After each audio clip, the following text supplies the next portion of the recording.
Hey, so I've got a problem. I have new alts to gear, but I've also got to launch my studio's game in 2 weeks. Gearing up quickly could not be more important, so I got our resident top-end Mythic Raider to draft a plan. Let's get our alts geared today.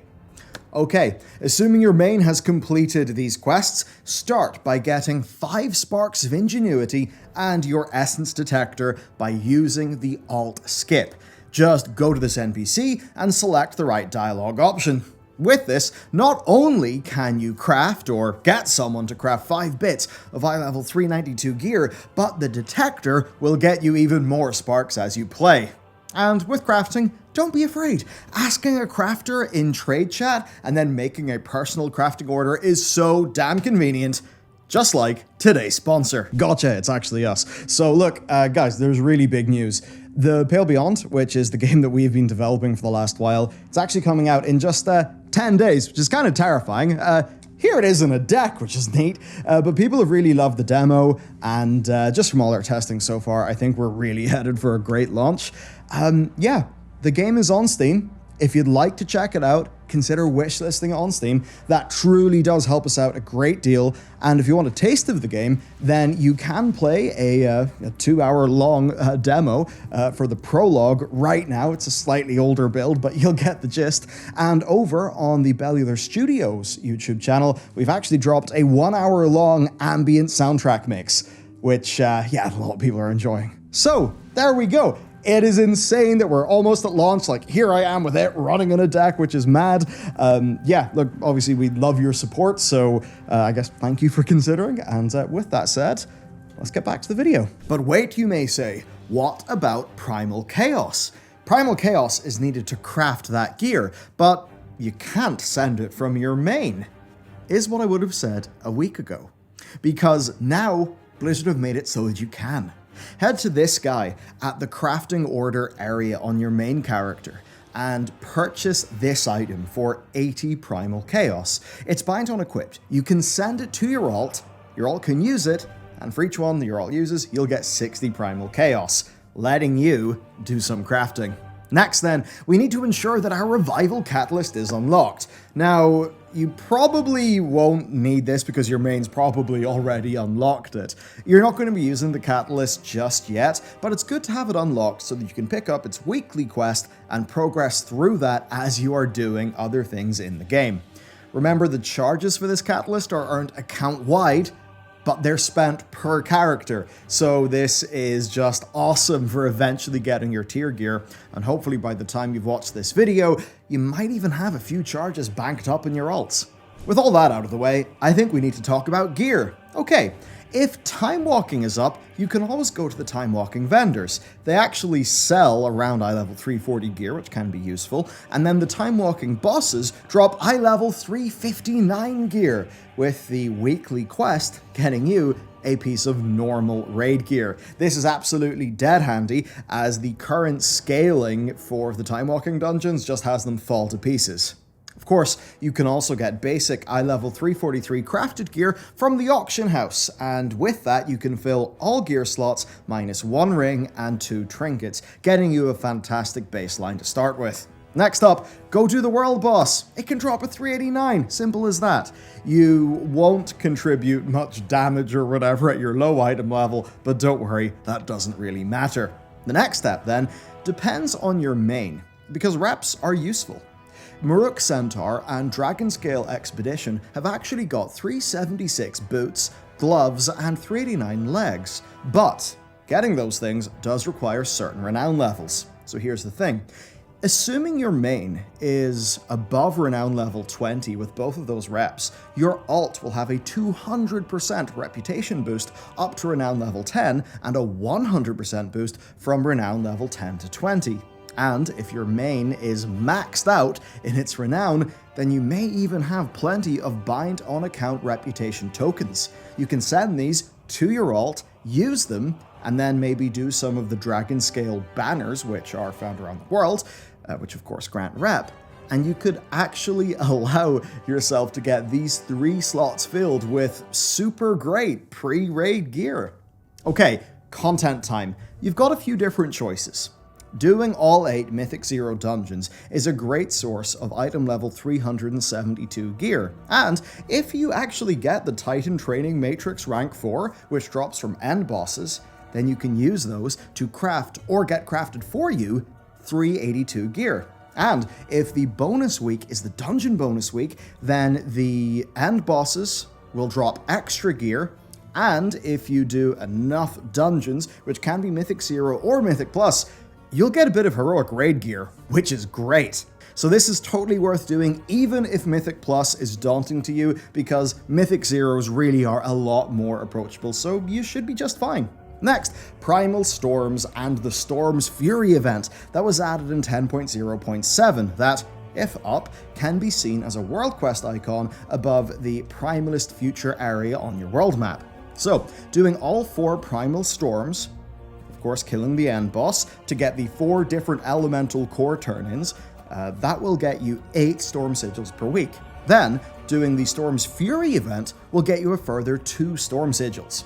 Plus, you'll have a bunch, from doing all of that, of the Elemental Overflow currency, and then from the Storm's Fury event, you'll get a bunch of another currency called Essence of the Storm.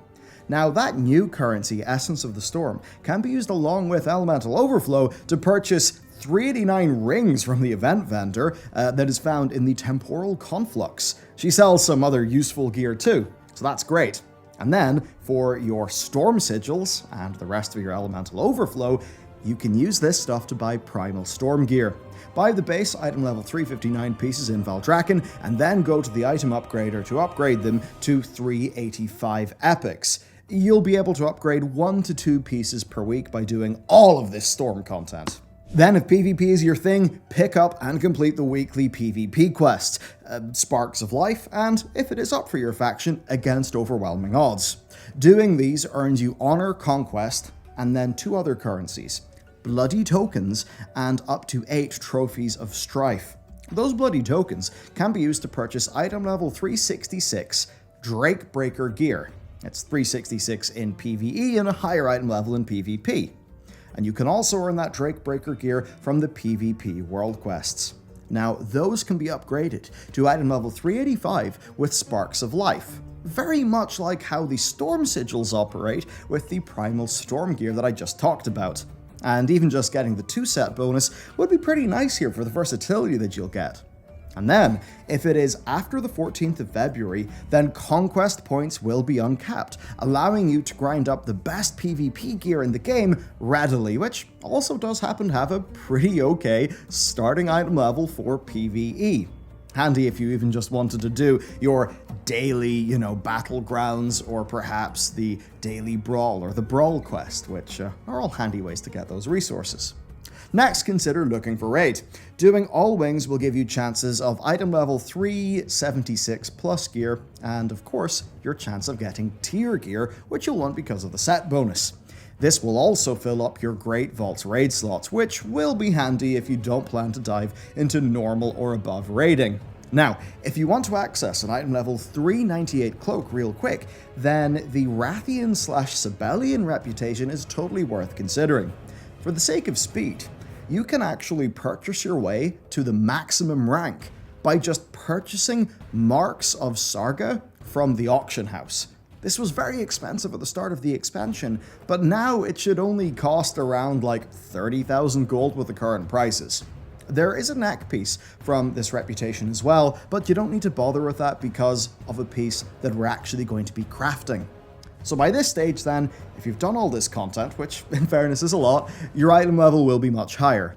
If you've got the Primal Chaos, then I think you should craft an Elemental Lariat. This is a neck piece that is best in slot for most, as you can purchase tiered medallion settings from the auction house, which will actually add up to 3 gem slots to your Lariat. So with that crafted either by yourself or perhaps more likely from a guildie, or by asking for a crafter in trade chat and then placing a personal crafting order with the crafting order system, then it's time to knock out your weeklies, because the rewards from them scale based on your item level. So once you've all, got all of your easy item level gains, that's when you should do your weeklies. Now that means the Great Hunt, killing the elite rares, the Siege of Dragonbane Keep, and the Tuskar Community Feast, plus the big weekly quest called Aiding the Accord. Those have a good chance of getting you plenty of little upgrades. And if you manage all of this in a week, then grats, you really have got a lot packed in. Next then, we got some content to talk about. So, get a +2 keystone from Lindormi in Valdrakken and start pushing some Mythic Plus. The best strategy here is actually to create your own group and to push your score and your own key up. What's great is because it's your key, you can always just invite much higher geared players who can either just trade you the gear that may drop but they don't need, and of course they'll just make the runs easier and quicker. This also does guarantee that you actually get into keys, because you're making your own groups. You're not having to constantly apply to other people's groups, wasting, many hours a day even, just waiting for somebody to accept, the invite. Now, a great thing is that Valor points will become uncapped starting the week of February the 14th, or 15th in the EU. So, you can grind and spend Valor to your heart's content without the worry of permanently being behind or of perhaps wasting, some of your Valor points by upgrading some lower item level bits of gear. And after doing all of this, you'll probably then be ready to start some normal raiding, which we'd always recommend finding a guild for. That can really be your gateway to so many incredible experiences in World of Warcraft. Also, if you are guilded, then just jumping into Mythic Plus as early as you can literally just get you carried. And doing that with a guild of people who are your friends can be a nice, low-pressure way to get used to a class in the right context, because with friends is always the best learning environment. So with all of this done, you essentially should be geared up, and well, we've pretty much just summarized all of the gearing in the Dragonflight expansion.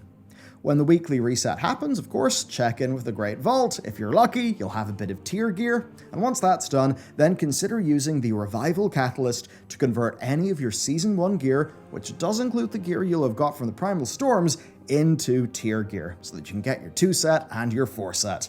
And with that, congratulations!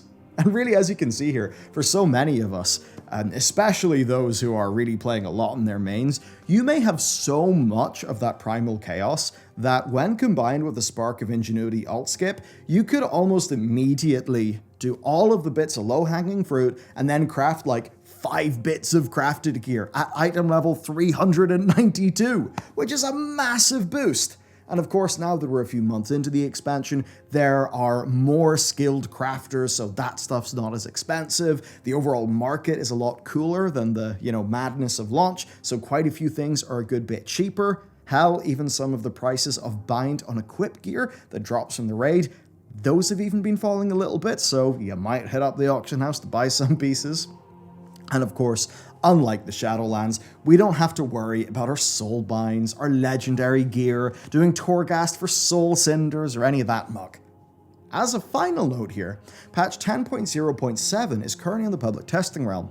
When that patch releases, which won't be for maybe 1.5 to 2 months, I reckon, in that patch, you'll be able to earn bind on account gear tokens, which I believe are either 385 or 389 in item level. So that will let you help out your alts even more. So there we have it, everybody. That is all you need to know to get your fresh alt kicked off. Personally in the game, I've been absolutely loving Discipline Priest.